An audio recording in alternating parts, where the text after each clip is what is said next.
Halo semuanya, ketemu lagi. Pernah lihat simbol ini dan langsung pusing? Tenang, hari ini kita akan mengurainya.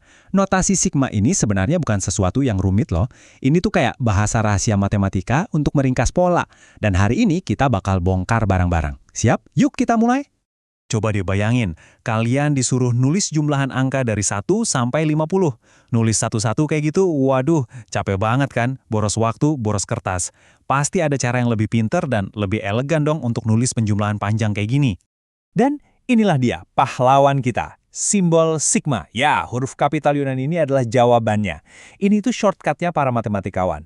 Sebuah cara yang super ringkas, tapi sangat kuat buat nunjukin penjumlahan yang panjang. Simple, kuat, dan hemat tenaga. Oke, sebelum kita pakai, kita harus kenalan dulu sama bagian-bagiannya. Anggap aja kita lagi mau membedah anatomi notasi sigma ini. Tenang aja, begitu kita paham setiap komponennya, simbol yang tadinya kelihatan serem ini bakal jadi teman baik kita. Nah, perhatiin ya, ini gampang kok. Yang pertama ada I, ini namanya indeks. Dia ini kayak pelari yang bakal terus lari, nambah 1, 1, dan 1. Terus M itu batas bawah, alias titik startnya. Si I mulai lari dari sini. Lalu ada N, batas atas, ini garis finishnya. Dan yang terakhir, AI, ini nih aturan mainnya. Apa yang harus kita lakukan ke si I di setiap langkahnya. Simpel kan? Nah ini dia bagian yang paling seru. Aturan mainnya. Anggap aja ini kayak power up atau cheat code dalam game. Aturan-aturan ini bakal bikin semua perhitungan kita jadi sat-sat-sat, jauh lebih cepat dan gampang. Yang pertama, kita punya sifat aditif. Jadi, kalau di dalam sigma ada tambah-tambahan atau kurang-kurangan, gampangnya pecah aja. Jadi 2 sigma yang lebih kecil dan terpisah. Ini super ngebantu buat menyederhanakan soal yang kelihatannya ribet, jadi potongan-potongan yang lebih gampang diurus. Oke, yang kedua, sifat skalar. Gini, kalau ada angka pengali atau konstanta di dalam sigma, lempar aja keluar. Serius, keluarin aja ke depan. Jadi kita bisa fokus ngitung sigmanya dulu yang lebih rumit, baru nanti hasilnya dikaliin. Trik simpel tapi ampuh banget. Nah, ini shortcut paling gampang sedunia. Kalau kita cuma menjumlahin angka yang sama, misalnya 3 diulang-ulang sebanyak N kali, yang ngapain dijumlahin satu-satu? Tinggal dikaliin aja. N dikali C. Dalam contoh ini, menjumlahkan angka 3 sebanyak 10 kali, ya sama aja kayak 10 dikali 3. Logis kan? Oke, tadi kan baru pemanasan. Sekarang siap-siap buat cheat code level dewanya.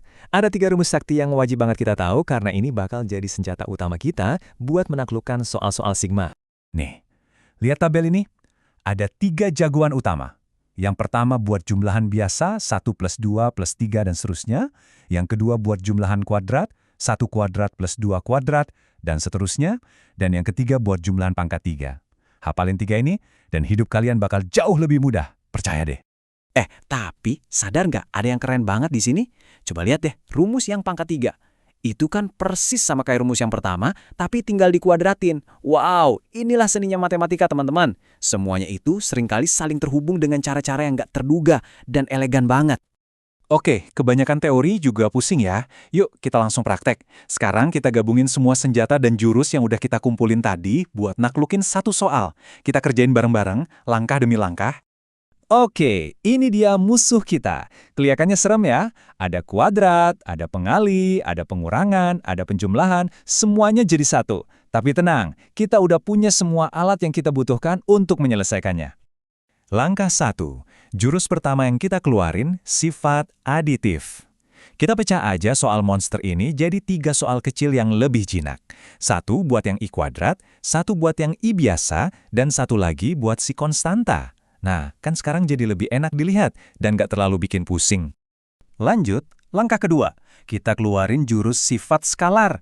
Itu angka 2 sama 4 yang nempel, kita tendang aja keluar dari sigma, biar gak ganggu. Nah, sekarang bentuk sigmanya jadi bersih dan siap kita eksekusi pakai cheat code kita tadi. Dan inilah momen puncaknya. Langkah ketiga, saatnya pakai cheat code. Kita ganti setiap simbol sigma itu dengan rumus saktinya. Yang sigma I kuadrat kita ganti pakai rumusnya, yang sigma I kita ganti juga, dan yang sigma 3 pakai aturan konstanta. Voila, soal sigma yang rumit tadi tiba-tiba berubah jadi soal hitung-hitungan biasa. Oke, sekarang kerjaan kita tinggal ngitung aja. Dengan N sama dengan 10, bagian kuadrat jadi 385, bagian linear jadi 55, dan bagian konstanta jadi 30. Jangan lupa pengalinya ya.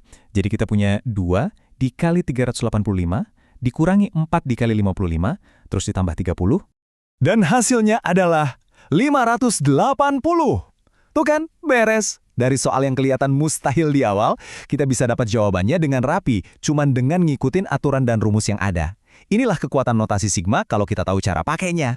Oke, kita udah bisa ngerjain soal. Tapi, buat apa sih kita belajar ginian? Apa gunanya di dunia nyata? Jawabannya, ini penting banget. Notasi sigma ini bukan cuma buat aljabar, tapi ini adalah gerbang menuju salah satu dunia matematika yang paling keren, kalkulus.